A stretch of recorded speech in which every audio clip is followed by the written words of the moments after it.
Ahora que hemos visto cómo Dios demostró su benevolencia defendiendo su reino en el Antiguo Testamento, pongamos atención a su benevolencia en la guerra espiritual del Nuevo Testamento. En el Nuevo Testamento, la guerra espiritual no involucra fuerzas del ejército terrenal. Así que, su descripción de la benevolencia de Dios en la guerra espiritual principalmente se dirige a conflictos invisibles en el reino preternatural y cómo estos conflictos espirituales influencian al reino natural.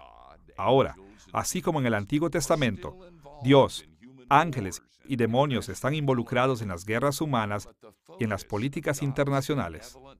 Pero el enfoque de la protección benevolente de Dios en el Nuevo Testamento es cómo Él mantiene a su pueblo fiel libre de los poderes demoníacos. Como en el Antiguo Testamento, el Nuevo Testamento menciona muchas maneras diferentes de cómo Dios protege benevolentemente a su pueblo. Pero, por cuestiones de tiempo, limitaremos nuestra discusión a solo dos. Primero, la protección benevolente de Dios en la guerra espiritual es expresada en la victoria de Cristo. El Nuevo Testamento presenta la vida, muerte, resurrección y ascensión de Jesús como una victoria, no solo sobre el pecado y sus consecuencias, sino también sobre los enemigos espirituales de Dios. La vida de Jesús conquistó a los demonios de muchas maneras, especialmente como lo demostró a través de exorcismos. Vemos esto en pasajes como Mateo capítulo 12, versículos 25 al 28, donde Jesús enseñó que Él era capaz de sacar demonios con gran poder y fuerza porque el reino de Dios había venido. Con respecto a la muerte de Cristo, escuchemos lo que Pablo escribió en Colosenses capítulo 2, versículo 15. Y despojando a los principados y a las potestades, los exhibió públicamente, triunfando sobre ellos en la cruz. En este versículo, los principados y potestades son poderes demoníacos, y ellos son desarmados y derrotados por lo que Cristo hizo en la cruz.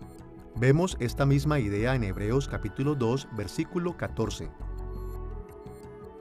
La resurrección y ascensión de Cristo al cielo también extendió la benevolencia protectora de Dios para su pueblo. Por ejemplo, estos eventos le dieron la autoridad a Jesús sobre todos sus enemigos espirituales, así que Él puede proteger y bendecir a la iglesia. Esta idea es claramente enseñada en Mateo capítulo 28, versículos 18 al 20, Efesios capítulo 1, versículos 19 al 23 y Primera de Pedro capítulo 3, versículo 22. Una segunda manera en la que el Nuevo Testamento habla acerca de la real benevolencia de Dios en la guerra espiritual es describiendo el poder del Espíritu Santo, que nos capacita para resistir al demonio y sus tentaciones. Jesús ganó poder sobre todos los enemigos espirituales, tanto suyos como nuestros, cuando Él vivió en obediencia a Dios, murió en la cruz, resucitó de la muerte y ascendió al cielo. Pero en la actualidad, Él no usa ese poder para destruir a nuestros enemigos completamente. De hecho, Dios sigue permitiendo que los demonios influencien el mundo de diversas maneras. Pero también nos confiere poder por medio del Espíritu Santo, para que podamos resistirlos. Vemos esto en Gálatas capítulo 3, versículos 2 y 3, Efesios capítulo 3, versículo 16, Colosenses capítulo 1, versículos 9 al 11 y muchos otros lugares. Solo como un ejemplo, escuchemos en Santiago capítulo 4, versículos 5 al 7. El Espíritu que Él ha hecho morar en nosotros, Él da mayor gracia. Someteos pues a Dios, resistid al diablo y huirá de vosotros. Aquí, Santiago enseñó que la gracia que recibimos del Espíritu Santo nos da el poder para enfrentar la guerra espiritual, manteniéndonos leales a Dios y ayudándonos a resistir las tentaciones e influencias demoníacas. Pienso que la primera cosa que el Espíritu Santo hace para capacitarnos para la guerra espiritual es hacernos conscientes del reino espiritual. Tendemos a gravitar hacia lo que vemos y sentimos, pero el estar conscientes de que hay un reino espiritual en el que participamos y con el que peleamos es muy importante.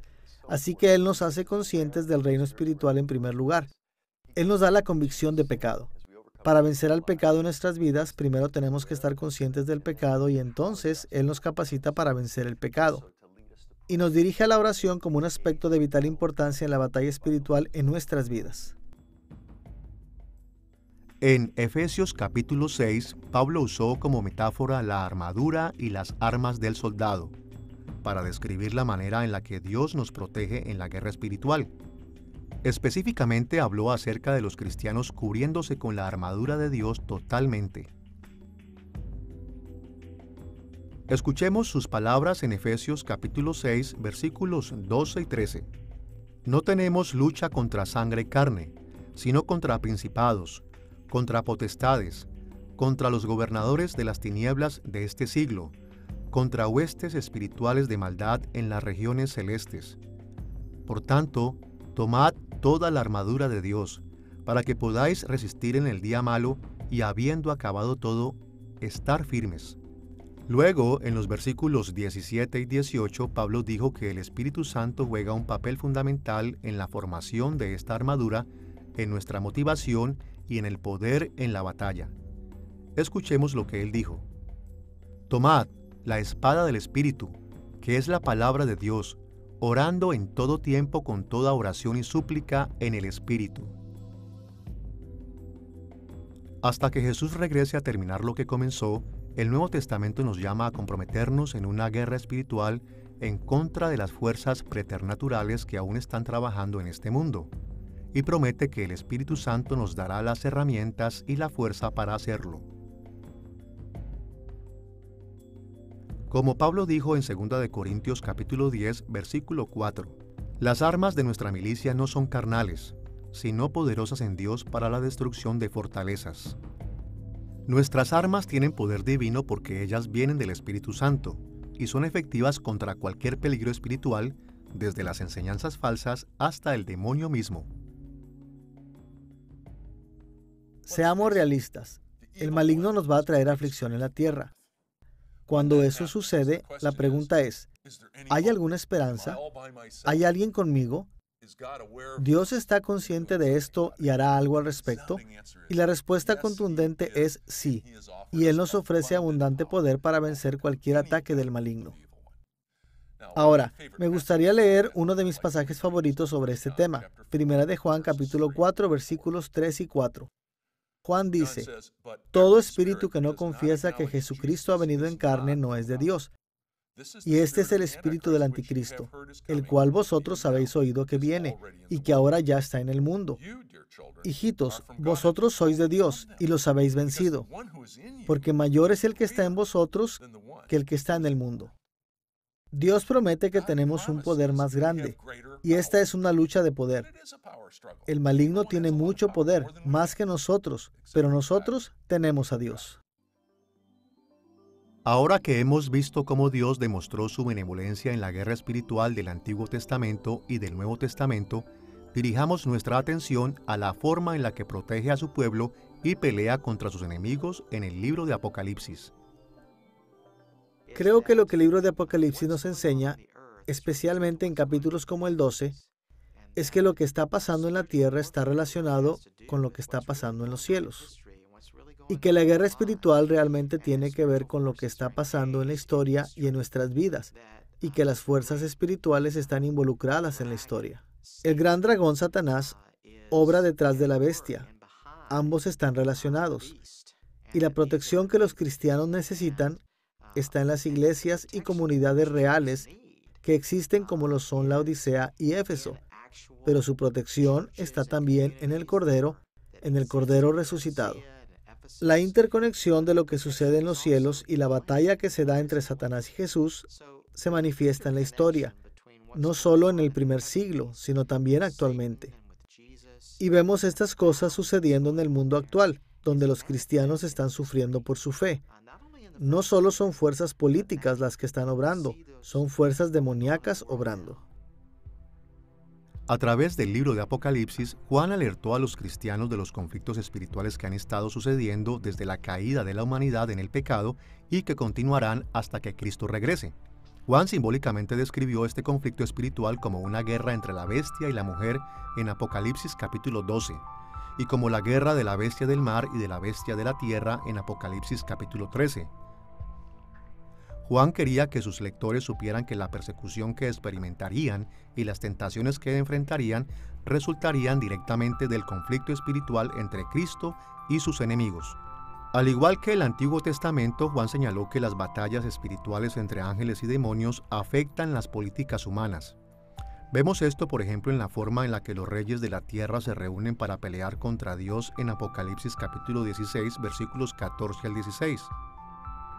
Otro claro ejemplo es la explicación de que las cabezas de la bestia en Apocalipsis capítulo 17, así como sus cuernos, son reyes terrenales. Y por supuesto, la misma audiencia original de Juan sufrió persecución de los gobernantes terrenales que se movieron al menos en parte por fuerzas demoníacas. Pero como el Nuevo Testamento, Juan también explicó que las batallas espirituales de su audiencia original tomaron lugar principalmente en el reino preternatural. Estas fueron batallas personales para mantenerse fieles a Cristo, para resistir el pecado y para expandir el reino de Dios a través del Evangelio. No fueron llamados para tomar las armas contra otros seres humanos. Pero en todos los casos, si él estaba hablando de luchas cósmicas o de políticas humanas o luchas personales, Juan aseguró a su audiencia que Dios era su protector benevolente. Él los guardaría contra los ataques abrumadores, los esforzaría para mantenerse fieles y eventualmente les concedería paz sin desafíos. El libro de Apocalipsis se enfoca mucho en la guerra espiritual. Muestra una dicotomía radical entre Dios y Cristo y sus sirvientes por un lado, y Satanás y sus sirvientes por el otro. Nos ayuda a entender que se trata de una cuestión de lealtad. ¿Estamos siguiendo a Dios o a nosotros mismos? Y en el proceso, ¿realmente pertenecemos al reino de Satanás? Ver esta radical dicotomía es importante para nosotros. Segundo, quiero llamar la atención a lo que el libro pregunta acerca de nuestros compromisos. Preguntas sobre hacia dónde va nuestra mente, hacia dónde van nuestros corazones, no solo nuestra conducta externa. Tercera cosa que pienso está involucrada es que Satanás es un falsificador. Tiene cosas que están lo suficientemente cercanas a la verdad para atraer a las personas, pero son falsas. Así que identificar a ese personaje falso que aún sigue siendo atractivo es uno de nuestros retos hoy en día. En respuesta al estrés y a los problemas causados por la guerra espiritual, el libro de Apocalipsis ofrece a sus lectores por lo menos 3 diferentes formas de pensar acerca de la benevolente protección de Dios. Primero, enfatiza que Cristo tiene una victoria segura para todos sus fieles. Apocalipsis enfatiza que la vida, muerte, sepultura, resurrección y ascensión de Cristo aseguran nuestra victoria final en la guerra espiritual. Apocalipsis capítulos 4 y 5 presentan esta victoria claramente, mostrando a Jesús como el Cordero inmolado de Dios, que fue encontrado digno para abrir el libro del juicio contra los enemigos de Dios. La victoria de Cristo sobre sus enemigos no puso final a la batalla, pero aseguraron que eventualmente sus enemigos serían absolutamente destruidos y sus fieles serían perfectamente bendecidos. En este sentido, la benevolencia y protección de Dios toman la figura de sellarnos en victoria. No hay manera en que podamos dejar de conquistar porque la victoria ya le pertenece a Cristo. Nosotros simplemente tenemos que perseverar hasta que Él lo haga suceder. Una segunda manera en que Apocalipsis llama la atención a la benevolente protección de Dios en la guerra espiritual es recordándonos que el Espíritu Santo está presente aplicando la victoria de Cristo a las vidas de los creyentes. Cuando Cristo aseguró nuestra victoria en la guerra espiritual, ganó el derecho de compartir las bendiciones de esa victoria con sus fieles, y en su benevolencia señaló al Espíritu Santo para que aplicara estas bendiciones a nuestras vidas, o como podríamos decir, para distribuir esas bendiciones entre nosotros. Muchas de estas benevolentes bendiciones se relacionan con cosas que vemos en el libro de Apocalipsis. Por ejemplo, el Imperio Romano ha caído. De hecho, todos los poderes a través de la historia que han tratado de extinguir a la Iglesia han fracasado. Lejos de ser derrotado, el reino de Dios ha avanzado en cada nación, tribu, persona y lenguaje. y de acuerdo a Apocalipsis capítulo 7, este eventualmente completará la tarea. La tercera manera en la que Apocalipsis remarca la protección benevolente de Dios en la guerra espiritual es recordándonos que cuando Cristo regrese, Dios terminará esta batalla con su victoria final sobre sus enemigos espirituales, destruyéndolos absolutamente. Apocalipsis nos da la confianza plena de que cuando Cristo regrese, Satanás y sus seguidores serán finalmente destruidos. Ellos serán totalmente incapaces de tentarnos y molestarnos. Su castigo los limitará tanto que les será imposible pelear por más tiempo. Apocalipsis capítulos 17 y 18 describen el castigo de la gran ramera, Babilonia, y la pena de los reyes y los habitantes de la tierra que la siguieron. Apocalipsis capítulo 20 recuenta la derrota final del dragón y sus ejércitos. Y Apocalipsis capítulos 21 y 22 enseñan que los cielos nuevos y la tierra nueva estarán completamente libres de la presencia del maligno. Cuando todos los enemigos de Dios sean rendidos a la impotencia, la gran guerra espiritual terminará y los fieles de Dios vivirán en una paz ininterrumpida. Esta será la última expresión de la protección y benevolencia de Dios. Estaremos completamente seguros por siempre. A través del libro de Apocalipsis, podemos ver la benevolencia de Dios proveyendo y protegiendo a su pueblo.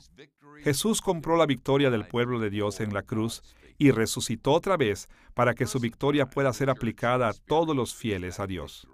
En el presente, la Iglesia experimenta esa victoria en parte, y tenemos la promesa segura de Dios que cuando Cristo regrese, gozaremos completamente de esa victoria.